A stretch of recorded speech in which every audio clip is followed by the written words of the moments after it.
You are listening to Rebel Sage Radio. I'm your host, Max Warren. Gentlemen, each week we deliver it real, raw, unfiltered conversations for men. Let's get started.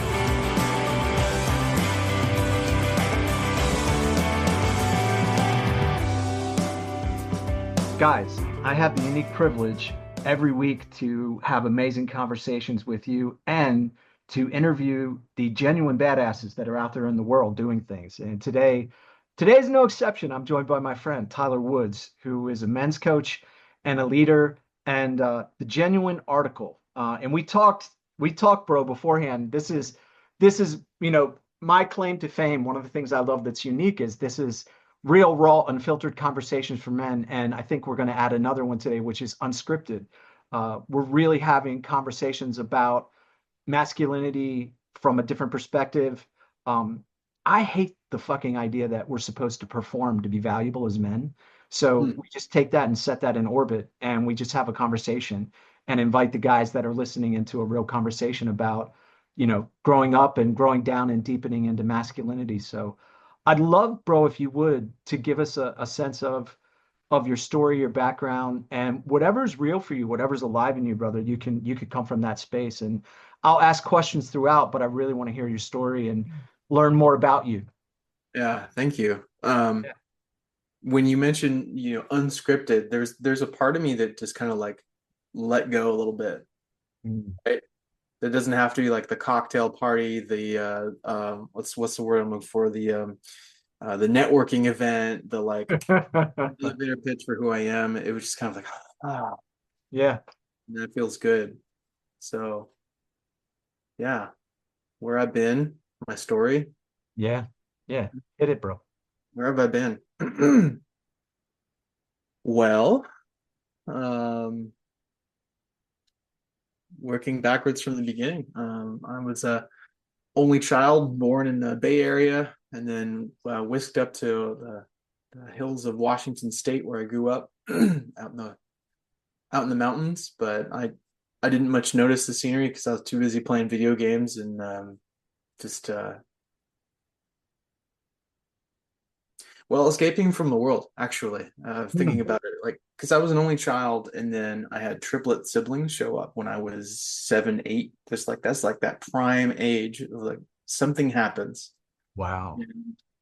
And so for me, that something was unexpected. And like I thought I'm gonna be a big brother. It's gonna be great, but it realized it took all the attention away from me. Right? When I'm Yeah. a kid,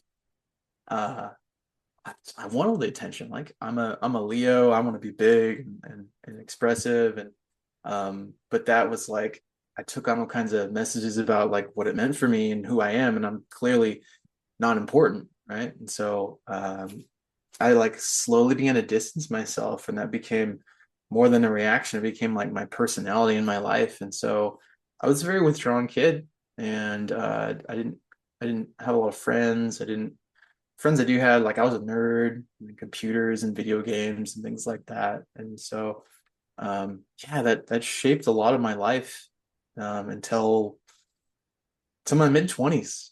Like Okay. there's like these defining moments, right? Mm-hmm. One of them was I just graduated from college, and I found a lump in my testicle, and I was like, oh shit. And Holy so hell. I go to the doctor, and they're like, it's nothing. It's fine. But also you're 350 pounds. Like it was like I didn't know that. I was like, oh, and it was one of those moments where I was like, oh, a doctor told me I should do something about this. And so um it began this kind of like health journey, you could call it, right? I Right. losing a bunch of weight and learning about fitness and nutrition and things like that. And I completely changed my body. Um, I started going on places like Reddit, and then being like, oh, what's the best way to do this? And how do I be jacked and all this stuff, right? I just started surrounding myself with these communities online. But it was always from this place of like, what's the right way? How do I do it right?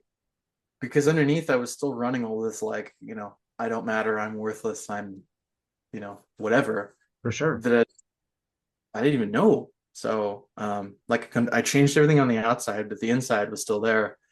And it wasn't until another moment where it was like, oh, but I don't like myself, and no one else should like me, therefore, and like it just kind of like walks down into removing myself from the world, right? And once I hit that thought, it was like, oh, uh, I should do something about that, right? Just as I was like, I should go to the doctor, I was like, I should get some help. Yeah. So cue the, you know, hero's journey of therapy, and in that process, I found the Mankind Project, which worldwide organization, men coming together. Hmm. I'm not sure. I could say one of their aims is to create more aware men. I'm not sure what their mission or their creed is, but for me, it looked like going to a group circle of men every week, and these guys are sharing vulnerably about their life in a way that, again, I felt this pressure to show up because inside I was a mess, and I'm like holding it together, but these guys are just like, yeah, here's our mess. And I was like, holy shit, I'm not alone with all of this stuff. So Yeah. again, this release, this unburdening, oh my God, I can actually be me.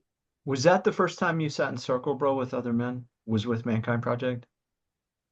I mean, absolutely. I went from like being almost completely alone. It was just me and, you know, the woman who I was married to at the time. And I didn't really have any friends. I really didn't have friends. It was isolated. Hmm. And so when I had that moment, I went to therapy, and then through that process found these men's groups. That was like wildly outside my comfort zone. Just absolutely. And so yeah, that was uh that was 2018 for me, and sitting with other guys in these circles. And I know that I didn't know what it was about that, but I know that I wanted more, right? I kept showing up. I'd be Hmm. quiet the whole time. I didn't say anything, but I knew that something about that was like desperately important for my being. And so followed that track and did the weekend. And they have this weekend initiation, and Hmm. uncovered more about myself and started understanding all these inner core beliefs and these wounds and these shadows, and there's all kinds of jargon and terms and that, but basically just like, I'm not okay inside. All this Yeah. stuff, I'm not okay. And this was this was realizing a level of okayness. Hmm. I'd never had deep community like that before. So that was a big awakening in me. Yeah. Would you say, I'm just curious, because I did my weekend for with MKP in 2011 in Camp Good Counsel here in Florida, which was definitely a marker for me. Would you say there was a big difference between the Tyler that walked into that initiatic experience and the man that walked out of that experience? How was that for you? Was it noticeable or was it subtle for you in terms of how you experienced yourself? Sure. Yeah, well, the thing about initiation experiences, it's kind of like it's an invitation into something deeper, and that something deeper for me was um, a more connectedness to, in that case, it was community, but also to myself. Hmm. I remember, I remember coming back, and I kind of spent a day where I was just like, I was lost. I was like, oh, this is what people feel when they come back from Burning Man. I'm just like, what is this reality?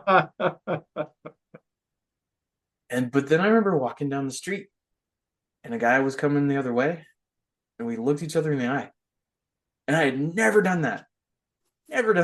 And I was like elated and excited, and I'm like, wow, I just felt this aliveness. Mhm. Uh, and so there was a market shift in my being, and Mhm. then out of that, right, being part of an organization, you know, there are all kinds of trainings and invitations to do more things, and so I was like, I want more of this. I want to do more of this, and it just kind of like an exponential curve, eventually kind of culminating with like I started a men's group. I started an I group. They call that I group integration group, because you go to this Mhm. big thing and then you integrate it by showing up in circle every week or however many times you want to do that. And Yeah. so it was a big step in my own leadership to be like, this was important enough to me that I want to share it with other people. Beautiful. Yeah. That was Super Bowl Sunday 2019, which I had no idea because I'm not a sports person. So the men who showed up were probably also of that persuasion.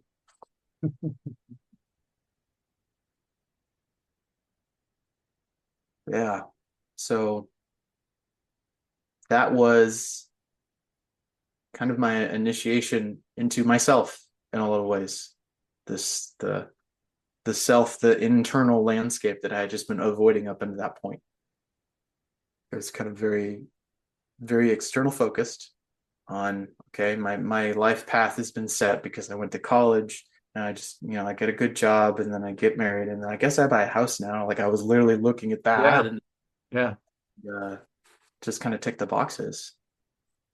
And in a lot of ways, the men's work kind of fell into that paradigm of like, oh, okay, now I do all those things and I become more emotional. I become more emotionally aware. Man, I really got this thing figured out. It's just getting better and better.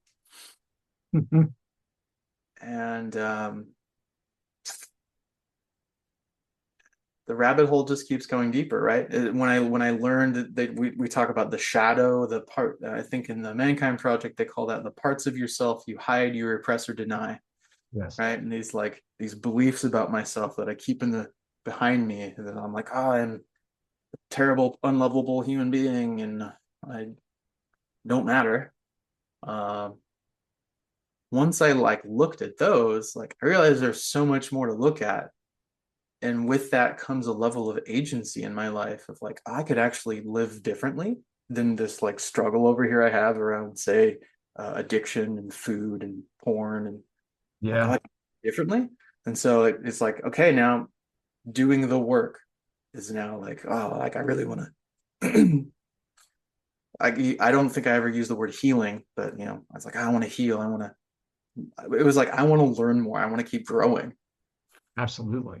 Yeah, became that person when in my 20s, when I was losing weight and doing the fitness thing, that became my identity. And I was very much like, I'm disciplined and I'm growing in this way, but it was kind of one dimensional, like it was of the body. And now it was kind of like, oh, also of the mind. It's like another dimension has been added. Yeah. And so accelerating that course, step by step by step, more dimensions just began to be added. I was opened up to more of life instead of just being in my box with no friends. Now I have men's group. Oh, if I can do men's group, then what if I go talk to strangers? Now I'm gonna go do square dancing and I'm gonna go do ecstatic dance and I'm just gonna start following my bliss, right? Hmm. Oh, and someone's like, oh, hey, you want to do this ayahuasca ceremony? Oh yeah, sounds great. And so it's just like adding dimensions and spirituality and um, so it's like I'm reestablishing contact with all the different categories of my life that were very much just like truncated into the to-do list of achievement before. Yeah, I Yeah. never really thought about it that way. Would you say that to-do list, to me, that's that we're scripted, go to school, go to college, get a job, find a wife, have, buy the house, da da da, that the to-do list, the checklist. That's all performative stuff. It's all external stuff, but it doesn't really lead to fulfillment in my experience. Yeah. And that I think was the biggest difference for me, being in these spaces, the men's workspace, being in a circle. It's not performative, and that was it. It shifted something inside of my being that was like, this is fulfilling, this is honest, this is genuine. Like I probably didn't have any of the words at the time, but I knew that this was important. And so then I would go to um like a gathering with couple friends and they're going through their pattern and I'm going through my pattern. Like this feels hollow. This is like there's no authenticity, there's no deep genuine human interaction because it's like kind of all coming from these like, okay, we're gonna run the the weekend party program where we drink and eat and like this is fun. Yeah. Yeah. Yeah. It's just it's because like we're always we always go have to do we have to do things. Like there's going to be actions we have to take in the world. There's going to be things I need to do, but like where are they coming from? Are they self-generated? Are they towards a goal that I've set? Or is this based on something my parents told me when I was 13, I'm going to become this thing? Yeah. And for me, just beginning to open that up Mhm. started through men's work. Brilliant. Yeah. I love the question that you're asking, and I think that it's guys want to be fulfilled and they want to be happy and they want to feel like they're living their lives instead of going through the motions. And when you were saying you use the phrase self-generated, Mm-hmm. and when we start talking about agency, which you've hit on, when we start talking about self-generated, that's real sovereignty. That's really self-authoring. That's the life you choose. It's the things you're wanting, and it's genuine. It's not you're not like handing out a script. Okay, you're going to play the dutiful wife at the cocktail party and I'm going to play this role and we'll call this life and we'll call this fun and we'll show up, you know. Mm-hmm. So Yeah. I'm with you, bro. I you'll hear me laughing, but it's all so familiar. It all feels so familiar to me too. Sure. And that's the thing that I've come to understand in my experience of just like we're made up of these parts that run their program on bigger and bigger levels, right? There's the part of me that could be the good podcast guest and then talk about myself in a certain way. Yeah. There's always some level of like what am I running on? And freedom for me has come through awareness, right? Hmm. Level of internal freedom, like we could talk about internal versus external, but the freedom of experience to actually, have the response instead of the reaction, to actually have the choice instead of the like it's gonna go this way every time. I'm gonna use this joke every time. I'm gonna uh, use this example every time, right? Hmm. Being in that self-led place. And it started from being exposed to other people who were on that path, who were on that level. And I found it just like when I'm the lone wolf, just doing it on my own, like it's just me. It's just me and my thoughts. And the same way I've done things that I'm not exposed to new things, right? And I might think that I am because I'm on Reddit, I'm on YouTube, I'm listening to podcasts, like I'm taking all this information, but I was still like I wasn't implementing that information. I wasn't growing. I wasn't there was no deep wisdom coming out of my life. And it wasn't like community. It's just like, wow, the teachers and these mentors and these guides. Oh wow, they're doing amazing things with their life. I could do amazing things with my life. How did you get there? Asking questions, right? Absolutely. So this is yeah, that's kind of like the next level from where I was. And where would I even go with that? Well, I mean, that was my life and carrying all that through and like I'm doing the men's work and this is a thing and I'm working this job and this is a thing and I feel like there's still a lot of compartmentalization. Like I still have to show up and be these different roles. And it was in one of those circles of men when again I was in another catalyzing moment where I was like, there's got to be more than life than this working and then taking a vacation sometimes, and then it's just like I gotta. It's just like this frustration came through, and like, so again another dimension of life. The phrase authenticity coach came to me out of the sky, came to me out of a voice, like a perception, and I was like, what is that? I don't know what that is. And pretty much my entire life, I remember up until like, moments in therapy where it was like I was a staunch atheist. I remember being like belligerently atheistic in high school because if I couldn't understand it and explain it, then it doesn't exist. Absolutely. I remember sessions in therapy where my counselor was trying to like broach the idea of something greater than myself. Like, what is that? I was like, maybe that's nature, I guess. I don't know. And then, I started having experiences with plant medicine that kind of like take me to these altered states of consciousness. I was like, whoa, there's like when I'm willing to let go of control, I can feel and experience and perceive this whole new dimension. And so again, I just become open to more dimensions. Like, okay, and I'm open to the idea there's something more than just all this physical world.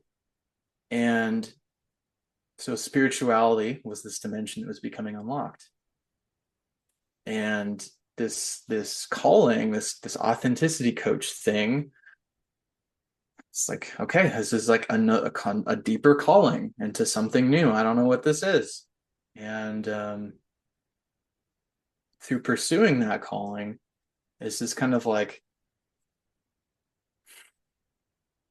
I still remember something that one of my mentors said, Satyan. He's just like, I was so afraid, right? I'd taken this calling and I had joined a coaching program, and now I'm being, really introduced to like, yes, I can become anything.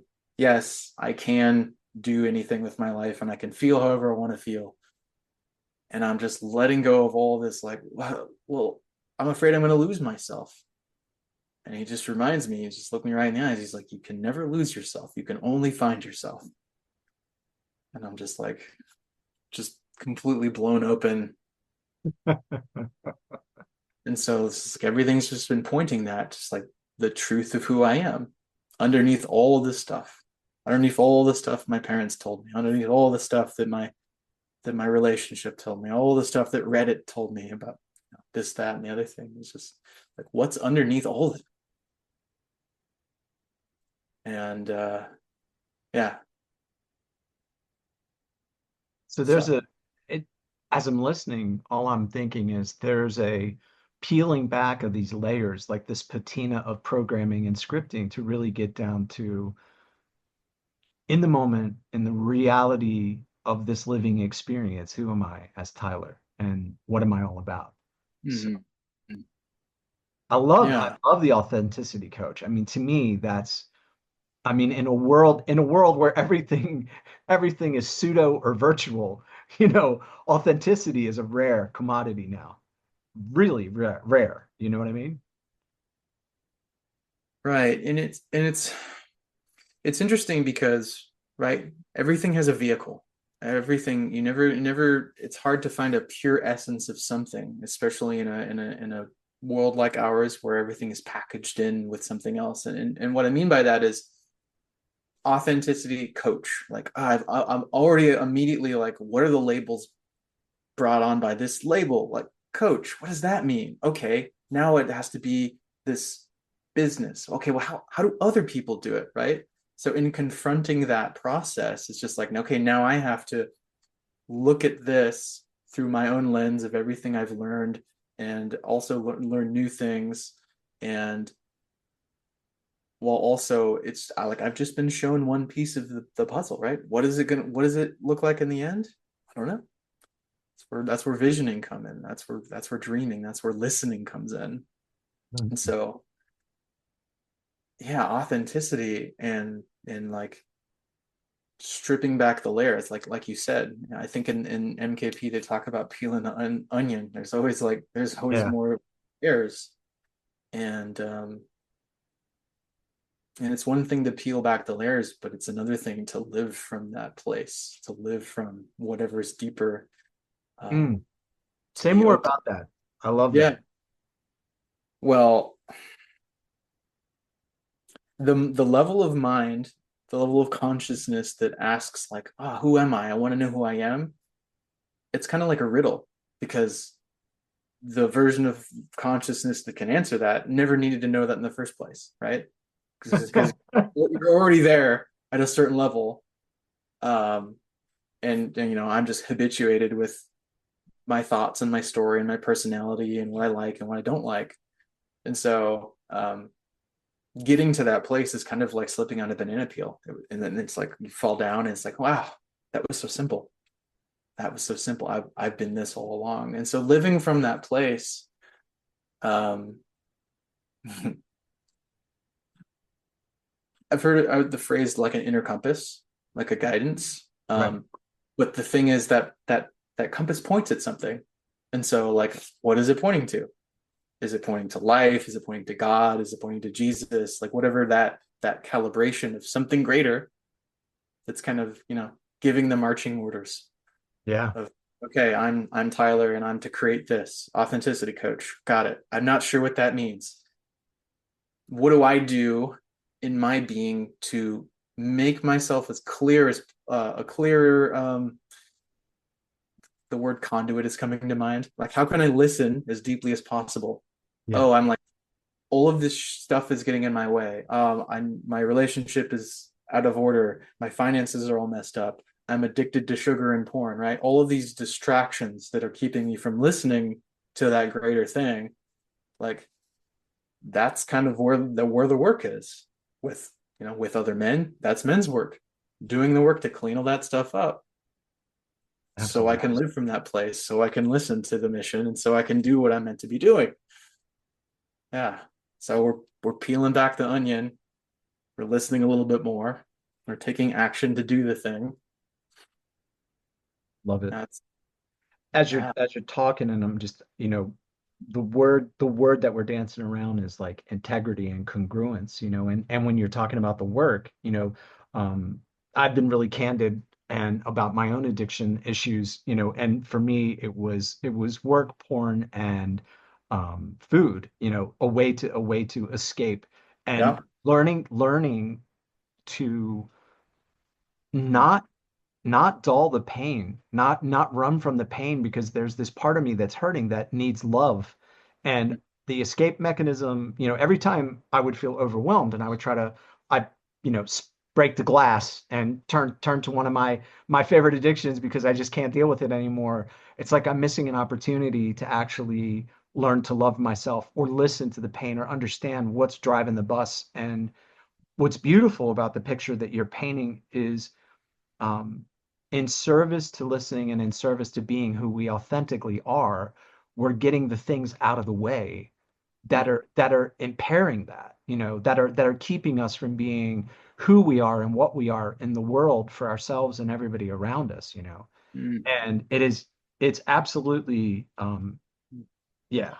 One thing I want to add, and then I want to pass it back to you because I love the flow that you're in. Somebody was using the example of if you've ever been in a museum where there's kind of a ramp that you get to walk up, or an aquarium, they'll design them this way. And the subjective objective thing that we go through, where when things are subjective, it's the water we're swimming in. It's right in front of us and we really don't understand it. And we really don't know how to separate from it. We don't understand how it's affecting us. And a lot of times it's in shadow. It's behind me. I'm not aware of it, but community gives me the chance to sit next to a man that's a little further ahead that can go, hey, bro, I can't help but notice what's subjective for you is objective for me, and I'm seeing this and it's in your blind spot. And I want Mm-hmm. to just tilt your head just a little to the left. Do you see that on the periphery? That's fucking you. That is robbing you right now, bro. And I would Yeah. love for you to take a harder look at that. And there's no judgment. I just want you to notice what's up for you. And then all of a sudden, because of the man to your left or the man to your right, you have an objective relationship and you go, oh my God, that is in my way. That's Mm. affecting me way more than I realized. How do I now come to terms with it so that I can experience another layer of freedom and another more agent? Like it's like we're creating space, bro.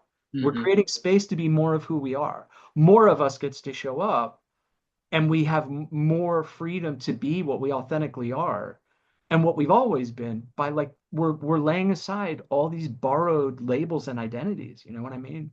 That's what Yeah. I'm hearing. Is that fair? I mean, does that feel like Yeah, absolutely. Yeah, there's different ways of doing this thing, right? There's like the I'm going to become the best version of myself, and then there's like I'm remembering who I am. There's yeah, like almost like am I building a statue or am I chiseling away the marble to see what was already there, right? No matter what, it's a process. Yeah. And when you talk about, being pointed towards like, hey, did you see this? Like, that's confronting. That can be painful sometimes, which is like Yeah. why, you want to talk about resistance of like, I don't want to go to therapy. I don't want to go to a men's group. I don't want to have a coach. I don't want to go to church. I don't want to do this thing that's going to be confronting because I don't want to be face to face with all these stories that I tell myself about who I am because it's really comfortable. And I know that. But this vision, this thing, there's so much unknown there. And the difference between, the version of myself that was just kind of alone and isolated and the version of myself that I'm living more and more every day is I've made more peace with the uncertainty that is inherent in the human condition in life, right? And it's like we have a mind that's like, yes, I know that this is going to happen based on this information in the past. But really, it's just like, well, anything can happen. And we're living by these parameters to keep our nervous system in a state of calm. And yeah, having those reminders of where we can see the water that we're swimming in is really, really impactful, really potent. And when it's just me and I just meditate and work, then it's just like I don't have the insights to see outside of my own fishbowl. I just know that I'm making a really pretty fishbowl. Maybe it might be even a shitty one, and I don't even know because it's just my Yeah. life. Yeah. Yeah. Yeah, dude, the being myopic outside of community, like I always say, men die in isolation. Shame kills us in isolation. Our stories kill us in isolation. And I'm convinced after 15 years of sitting in circle, it's the most beautiful gift that a man can give himself. And like you said, it is confronting. It is painful because the illusions and the stories, even if it's the devil, we know it. And what we're afraid of is if somebody sees my shit, they are never going to speak to me. They're never going to associate with me. They're going to be like, God, I had no idea that's where you came from, or I have no idea that that's in there. But the thing about it is, it offers us the opportunity to love and accept all the parts of us, even the parts that seem unlovable, the parts that are ugly, the parts that are, narcissistic and screwed up and self preoccupied and OCD and all of that. I honestly believe that one of the keys to us growing as men and becoming potent in the world for each other and for the people that we love and are precious to us is loving ourselves and really understanding what self-acceptance is practically. You know what I mean? That Mm-hmm. has everything to do in my mind with the man that can be a sovereign man who can be comfortable in his own skin Mm. and Yeah. be self-led. Yeah.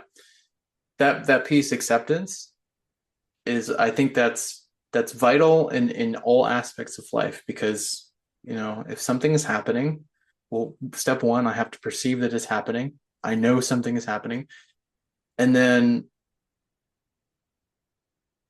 I think the trap that a lot of men get into, and then for me in the past, and even sometimes now, it's like, okay, I see there's something happening. Is it a problem? Yes or no? It's a problem. I need to fix it. And so it's like it needs to be different than what it is. And then maybe I go and I establish something, and I'm like, I fixed the problem, but then I haven't really fixed the problem. I've just kind of just pushed it aside or covered it up, or really my relationship with whatever that thing is needed to change. But really, the true peace comes with acceptance of like, got it. I see that's what's happening. And from that place of acceptance, it doesn't mean that I need to accept that it's happening for the rest of time, but just like, this is how it is. And then maybe, okay, do I need to take some action? What needs to happen? Mhm. Do I just do nothing? Because life is doing its thing. It's been doing its thing since before I showed up. It'll be doing its thing when we're all gone. It's got its systems that have been working in its harmonized, beautiful order.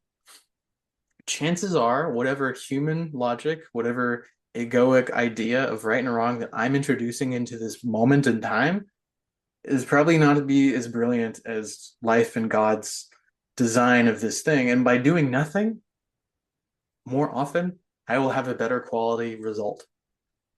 And so sometimes, yes, there's action that needs to be taken, and sometimes that action is just like a softening and dealing with what's happening with me. Like I'm freaking out or I'm tense and I'm tight. Yeah, No. It's like relaxing and opening and making space to accept what's happening. I love that. It to me, that is what you just encapsulated in a beautiful way is Wu Wei. It's a very Taoist position to take to say nothing is required. Nothing is required right now, and I may not like it, but I'm not it's exhausting to argue with reality every day. It's just exhausting. Mm, yeah. The activation energy required. It's just like I can keep pushing this wall, or I could walk around it, or just settle into what's happening here and now, and then take an action from that place where everything's fine and nothing needs to change. There's no charge one way or the other. And Powerful.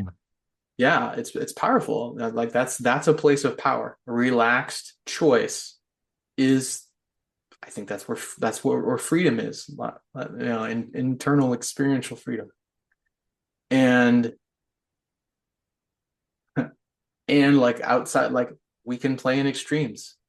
Being in men's group really important, and we're all individuals. We must do our personal work, right? We like meet our parts, be with our emotions, regulate our nervous systems, having the discernment to like, when do I go to the group? When am I by myself?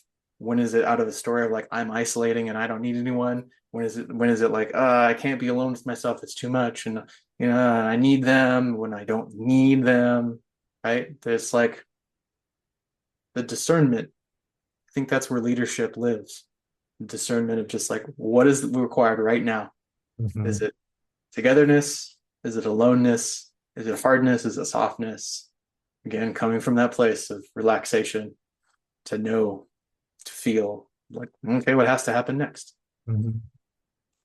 I have nothing to add to that. It was spectacular. I'm not even going to touch it. I do have a question though, bro. As you were talking and what you just touched into, um, one of my buddies used to say, what are the agreements that you have with yourself, and then what are the practices? And I'm just curious for you, as a man that's on purpose and a man that's doing this work in the world, and you're living this way, what daily practices or what are some of your non-negotiables that you've found to be very supportive as you've stepped into this and as you've been uncovering and becoming more self-aware, what serves you? Yeah. Well, some of my non-negotiables, I don't drink alcohol, I don't smoke weed, but um, I don't use porn. Again, talk about addiction in my past, and that was a go-to, right? Absolutely. Um, I know that the way that my have been my whole life around sugar, which means I avoid sugar unless like I am intentionally choosing to eat sugar, because it's so easy for me to unconsciously and subconsciously like, oh, it's great, I'll just keep eating more of it, right? Because I've used it as a distraction for so long. Absolutely. There's like the subconscious, like habit-based non-negotiables. So it's like I move my body.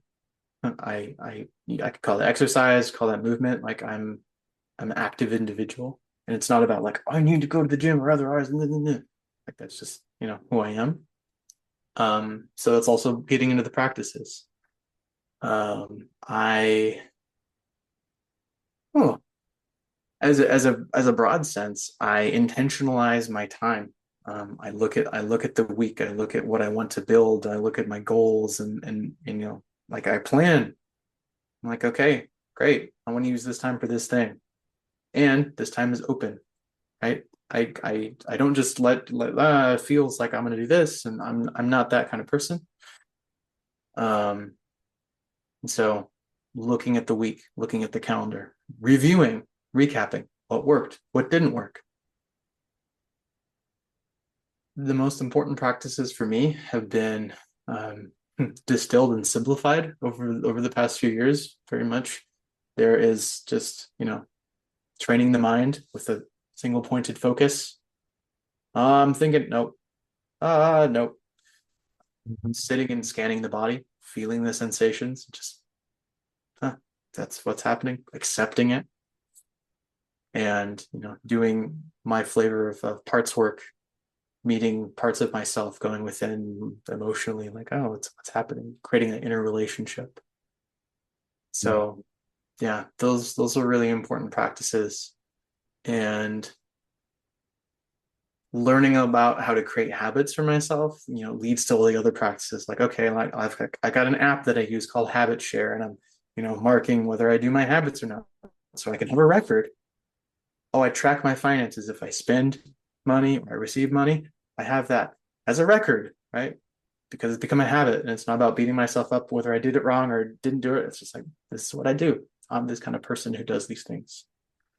So yeah, bringing intentionality to the different categories of life, finances, health, all the different things. Brilliant. Love that. Um, as we're kind of wrapping up, and you and I could riff on this stuff for hours, and I love everything you've shared. Thank you for your wisdom and for your just transparency. Um, for the guys that are out there that are like, I like what Tyler's saying. This is interesting to me. What's your work in the world, bro? How can guys find you? Share a little bit about what you're up to now and give the details on your website, et cetera, because that way guys can get more of Tyler Woods if they are inclined, and I want to make that available to them. Yeah, there's a whole part of me that comes up, and when you say like genuine, and this is like really, you use the word transparency, and before I talk about what I do, I kind of want to just like talk about transparency, and that Please. most of the time, most people are run by those patterns and those parts, and so they're in a state of victimhood because they're essentially hijacked by their own emotions in the past. And to be transparent, I have that too.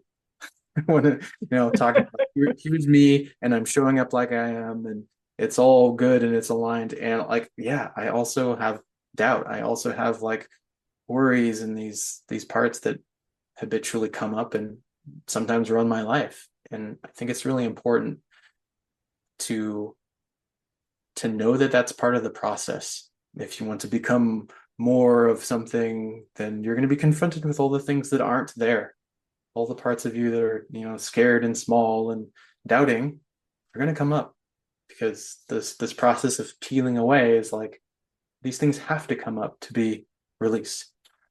And yeah, I don't know, I felt like that was important to say. It's like, yeah, I'm also all these other things, and there's something underneath that comes through in this moment when I'm asked to speak. So, Yeah. all being said, I work with men one-on-one groups. People can find me on Facebook, Tyler Woods, my website, tylerisit.com. Tyler is it, Tylerisit.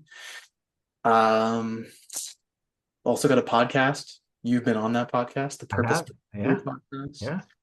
And yeah, as an authenticity coach, as a guide,